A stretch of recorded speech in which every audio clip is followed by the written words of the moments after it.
Hey guys, welcome back to another episode of DK Podcast 18.2, where we will continue our conversation with my girl, Seasons Williams. Without further ado, let's go. I had a friend tell me, he spent some time in jail. I had a friend tell me that when he went to jail, he made sure that he didn't pick up any bad habits. Okay. So you already got a couple you're going in there with. Yeah. I don't want no more bad habits. I ain't listening to no rap. I ain't doing this. I ain't doing that. If it's not going to help me when I get out of here, I'm not doing it. Right. So basically, that leaves a person to meditate, to read, possibly work out. Yeah. Meditate, read, and you know what I mean? Do it all again. Yes. And keep a structure and a schedule, and encourage yourself. Be encouraged. Yes, be encouraged and speak life. Because, they got these children in there now. I mean, and I don't want to say now like they haven't been sending our kids to prison.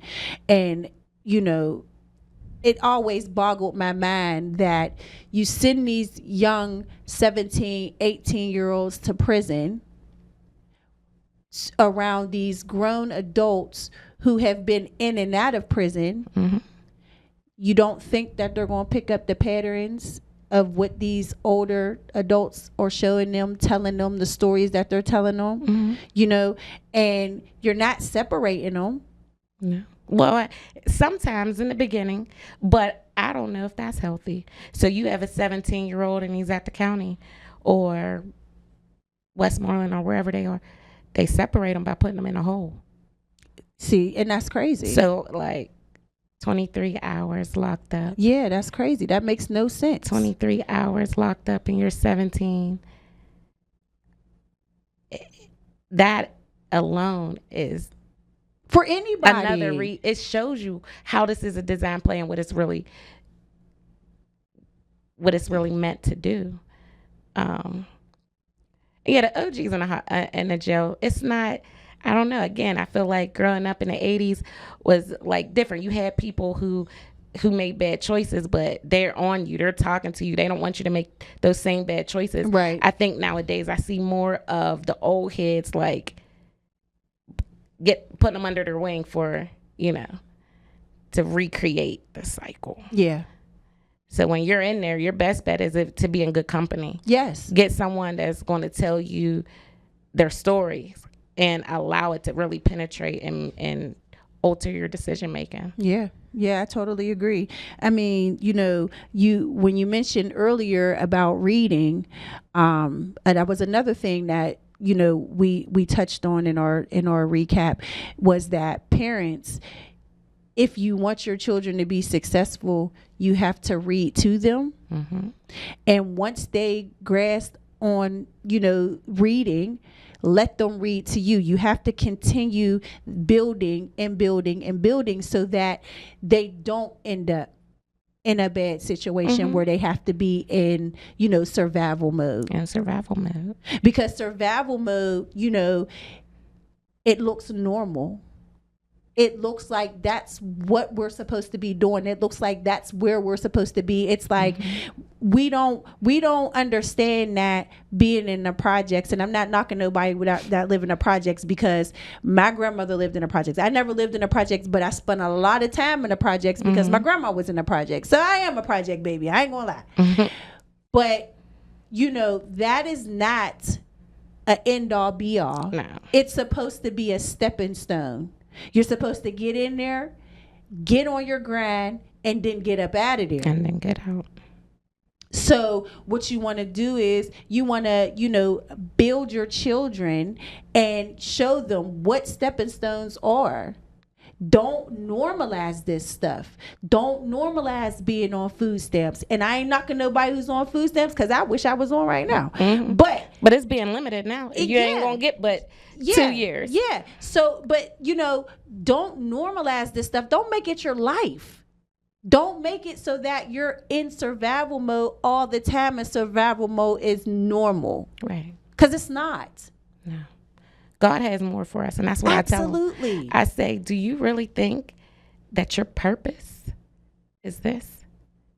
this ain't your purpose. Mm-hmm. I'll look at them. I tell them all, we are destined for greatness. Absolutely. If you want it. Yes. If you want it. As a little kid, my dad would always tell me, you have perseverance.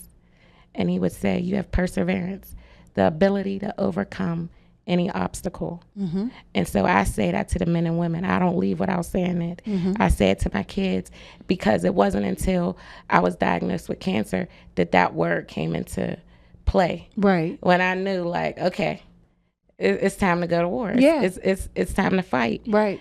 And so although I've never been to jail, when I go in there and I speak to the men and women that are in there, I tell them there are several ways that I can relate without being in here with you guys. And one of them is I understand the fight. Because in here, you're fighting for your life. Yeah. Every day. You're Every fighting day, for your all life. day. It's internal and it's mind over matter. Mm-hmm. So, because you can get in there and you get used to it. What is it? It's what do they call them?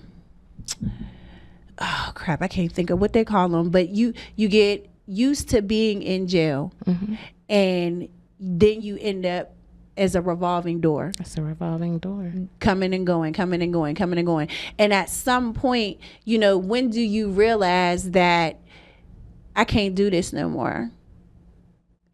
And a lot of times it take them a couple times in and out before they realize. Mm-hmm. Like myself, it only took me once. Mm-hmm. It took them one time to take time away from my family, to take time away from me, and then come home and lose my brother. And it was like, Dad, I could have been in jail when he died. You know what I'm saying? Mm-hmm. So, at some point you have to realize, like, wait, this is it. This is enough. This is not benefiting me whatsoever. Mm-hmm. I have to get on the right track. I have to do better. I have to better myself for not just myself, but my community as well. Yes. Because, absolutely. Selling drugs, robbing, stealing, murdering, all of that, it takes away from your community.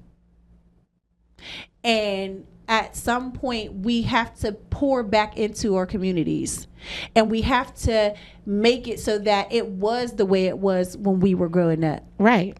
Because it takes a village. Yep. Nowadays, people are like, don't say nothing to my child, and mm-hmm. stuff like that. And it's like, and even to the kids, what happens in here stays in here. Exactly. So they have all this. They feel like they have a responsibility. Right. Instead of being able to just be children. They have a responsibility, or they go into the jail and that person wants to stay in there because that's their support system. Yeah. I don't want to go back out there. I don't got nowhere to go. Uh-huh. I don't have no one to go back to. Mm-hmm. So a lot of even us going into the jail, it is like, you got us. You got our organization. We're going to support you. I love that. We're going to give you the resources that you need. And even in our process of the people that we partner with, we vet them. Mm-hmm. We are very, very picky, mm-hmm. and protective of our population. As you should. So we don't just deal with anybody. If you're not out here doing the work, and if you're not serious about this population, understand this population, willing to have empathy for this population, we will not set them up and hand them over to you for you to mishandle them. And now they backslide. Right. They going all the way back. Right. You giving them a job, and then they're working. They're great workers. 2 weeks later, I'm sorry, but your background came back, and we got to let you go. Yeah, that's crazy. No, we don't do that. Because that's triggering. We're not going to do that. Right. What are your ratios as far as your success versus the ones that end up going back? Well, you know what? I don't know the exact number. Okay. But our recidivism rate is very, very low. Okay. Our employment rate is good. Good. Of course, we're always striving to be better. But what I will say about that is we are not an agency that's about numbers. Okay. Right. So a lot of times when you're getting funding in there, they want numbers, which means Yes. jobs. Yes. Jobs. Yes. That is not the case where I'm at. We do a holistic approach, right? And so getting someone a job is a priority. But we're not going to get you a job if you're not in a position to keep it. So that may look like you need housing. You need to have a roof over your head in order to be dependable to wake up and go to this job every day. Right. So maybe we need to work on housing first. If you're suffering from mental illness, maybe we need to set you up with a therapist, get you on some meds, get things regulated before we set you up with a job, because again, we don't want to set you up for failure. So when it comes to what does success look like, success to us may not always be getting you a job first thing out. It may be reconnecting you with your family. Yes. Getting you to understand healthy communication, going over our core competencies, which consist of like healthy communication, being an active listener, good decision making, self-reflection, time management. There's a few others, but you got to be coachable. So if we're not able to give you the blueprint in order for you to be successful, and we're not going to do the work for you. Right. We tell you from the beginning, you work, I work. Yeah. And a lot of times in a group, if you're not strong enough when you come in, I'm going to hold it. I'm going to hold the weight. And when you get strong, I'm going to hand it over to you. But I'm not going to leave you. Right. We're not going to kick you out. Right. A lot of times we tell people, you're stuck with us for 3 years. And they be like, no. Nope, you're stuck with me forever. You're stuck with me forever. It's the best feeling. Yeah. It's a good feeling. Yeah. So how do you, how does reimagine, I'm sorry. How does it, how do you pick your people that come in for your program? Like, what is the students or the organizations that we work with? The students. The students. So just for a coach service, they would apply online. So they go on the website and will apply online. And then that will go directly to my director. And my director will put it out to the coaches. He will assign a coach to that particular person. Okay. And we have between 24 to 48 hours to reach out to that person, connect them, and then we start the process of enrolling them and bringing them in. We also have like a MC3 program. It's a 6-week cohort for introduction to the trades. So that's a little bit more intense. That could be someone coming in who hasn't already been a part of the program, or someone who's a part of the program that's interested in the 6-week cohort. And then you meet with me or another coach. We kind of go over the foundation, like, are you coachable? Do you have those core competencies that we're looking into? And then you'll have another meeting with the director. And at that point, we'll discuss whether this person is ready, meaning physically, are you able to attend? So you don't have anything planned. We're looking for someone who can have perfect attendance, because when you go out there and you join the unions, you can't miss work. You can't be like, oh, I got this vacation, I got to do this, you got to do that. Right. So we set you up to win if you want to win. Right. And show you exactly how it's going to be when you're out there. Okay. So how would, what would my audience who may be interested in your program, how would they get in touch with you guys? So you would just go online and look up Reimagine Reentry, and on the website you can apply. Okay. Yep. Okay. And what's your website name? reimaginereentry.org. Justin will have it in the script for the podcast. And lastly, what would you say to anybody who's coming home from jail, anybody who is already home, or anybody who is not quite coming home, still in there, what advice would you give them as far as getting on the right path to be successful? So for the people that is still in there, awaiting to come home, I would tell them to use their time wisely, to continue to be the best version of yourself. Use that time and think about what it is that you truly want to do, and create a plan while you're in there. Create a plan. If you can get your hands on a book, read, stay out of trouble, but really just, it sounds crazy, but you have to still get excited about your life. Yes. You have to still know that there's more to it. Yes. You understand what I'm saying? You have to know that, how about this? You got to forgive yourself. Yes. Because I know once you go in there, everybody prays and asks for forgiveness. And you don't have to ask for forgiveness more than once from God. You ask for forgiveness, and then the healing starts when you forgive yourself. Right.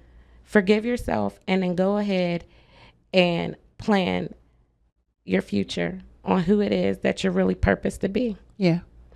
For those that come out, I would say,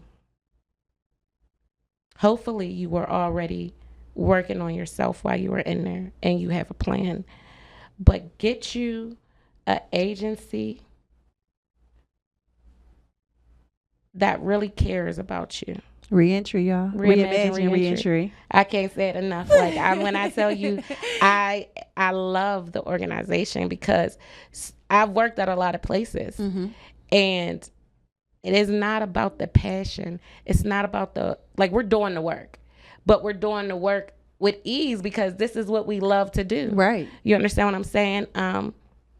I don't think you could go wrong finding an organization that is really about you, about that population, and it's going to handle you in a way that you would want to be handled. Right. And then work on those three things: people, places, and things. Absolutely. There's some things that you're going to need to change. You want to change some things if you want better results. And I always tell the men, I don't know why, maybe you should tell the women too, but I tell the men, and I do affirmations every morning. I start it off, but build yourself up. Don't come out here with the intentions on a woman building you up, making you feel like something, because when things go wrong, you've now released power for her to tear you down. Yep. You know what I mean? And that is like, it's more often than not. And I'm not saying that it's done intentionally, right? But when you go in there and you the man and you done worked on yourself, and it just shows because you're confident. Yep. You're treated differently. You're respected differently. Like, so yeah, be happy because you're happy, and love you so that you can be loved. Yeah. You know, I think that is important coming out. And as far as family, I think that the family needs to be patient. Yes. Understanding. Yes. I think that they need to take the time to actually ask, like, how did gel affect you? How did it impact you? Right. How did it change you? And not for them to relive the pain, but for them to be able to trust you, build a relationship with you, be open with you so that you can work those things out together. Right. Transparency. Right. Because it didn't just affect, a person going to jail doesn't just affect them. It affects the family, and then it carries out and it affects the community. So wanting to know how this has changed you is important, because I want to know how to handle you. Right. And I learned that based off of my journey through cancer. I'm different. I want to be around people who understand that and wants to know, how did that change you? Who are you today? Yes. And how, and then handle me accordingly. Yes. You know, so. Yes. I totally understand, and I totally agree. And, you know, I want to also say that God is definitely, you know, a starter. Absolutely. He's a starter. He's the starter and he's the finisher. Absolutely. So if and whenever you're ready to become successful with coming back into society, or even your journey already out here on the streets, is to build a relationship with God, because he will never leave you nor forsake you. He will guide you where you need to go. He will give you all your answers that you need. And you just can't go wrong with him. You cannot go wrong with him, even when things are not looking the greatest. It'll turn around, y'all. Like, it'll definitely turn around. And when it turn around, you'll be so amazed. And I can feel the spirit off of you having this conversation, because man, you just give me goosebumps. I promise you. So I know that's the spirit. He's all around you. And I don't leave him out. Yeah, I don't leave him out. Listen, So you can have your religion, right? Whoever you serve, right? I serve God. And what I do know is that in spite of all the work that we do, we are not equipped to change man. Right. We're not equipped. So I can pray for you. Yes. But there's nothing like in that midnight hour and you're going through and you can't get a hold of Miss Seasons, or you're calling me and you got to wait till the morning time to call out, to call out on God when you're feeling temptation, when you're feeling weak, or when those memories are popping up. Yeah. You understand what I'm saying? Yeah. Like, call on them. Or even when someone comes to you and say, "Hey, I got this for you. I know you ain't got no money. I know you just coming home. Fight that and temptation. I got this for you." Right? Don't be afraid to just, God, get this from in front of me, because this ain't for me. This ain't the road that I want to take. Yeah. And they do he'll it. remove it. They come to class and they be like, Miss Seasons, like, basically I got 2 more people. You know what I mean? I'm struggling with these 2 people, but then the 2 people who's just been lingering make that phone call, offer him something. Yep. And he's like, he gave me what I needed. I told him, no, I'm cool. I took his number out my phone. So you could tell the ones who want it and the ones who's just going through the process. They ain't there yet. Yeah. You know? But yeah. And you could tell the ones who got God, because whether they're Muslim or they're Christian, that's already a foundation laid. Yeah. So they carry themselves in a certain way, and it requires certain things. Right. So you could tell. Yeah. And I definitely think that's where it starts. Yeah, I totally agree. Is there anything that you want to tell the audience before we wrap this up? For those that are out there that are in the reentry population, I want you to know that you are more than your worst mistake. You are more than your worst mistake. There's so much more to you. Just like everyone else, you're destined for greatness. And you are here for a purpose. And I would like for you to really think about what it is that you want to do in your life, and take the first step and don't look back. And if you fall 6 times, get up 7. Yep. For those of you who are not of reentry population or around the reentry population, I want you to open your minds up to not looking at a person and judging them based off of their record, but judging them based off of their core. Like, really find out who that person is. Yes. Find out who that person is in the inside. And I'm gonna try to make this super quick, but I always would tell bosses that are about to hire, I would say, you can have Johnny, who comes from a home with a mom, a dad, college degree, or you can have Jamal, who just spent 10 years in jail, comes from a single home, just got out, got a PO, is in Reimagine Reentry, got a support system. Who would you want to hire? And a lot of them is like, they want the college degree. Right. Okay. Well, mom and dad is about to get a divorce, and now you got to choose where you want to stay. That pressure that you never had, you now have to deal with it. You go to work, you lose it. Yeah. Jamal over here has everything to prove. Yes. Not to himself, but to everyone, and he has a support system. Yes. And he understands working under pressure. Yes. Who's going to be the harder worker? Yes. Give me Jamal all day. All day. Give me Jamal. All day. Give me Jamal. Well, I thank you, Seasons, man. You're amazing. And God is definitely, he's doing the work through you. No lie. And I appreciate you. I appreciate you coming to sit down. I know you was a little nervous. I hope, you know, you're comfortable with, because you dropped a lot. You dropped a lot, and I really appreciate it. Again, you guys, Reimagine Reentry. Definitely, if you're interested, go on the website, fill out the form, let them get in contact with you so that they can help you out as much they can in any aspect that they can. Again, we thank you so much for coming to check out this powerful interview. Man, I just feel it all in here. I'm not even lying. Like, I really feel it in here. So we love you. God bless you. And, you know, look forward to our next episode, which I think is episode 20. Have a blessed week, guys. And we'll see you later. See ya. Hey, guys. Thanks again for stopping by to view our latest episode, 18.2, with My Girl Seasons.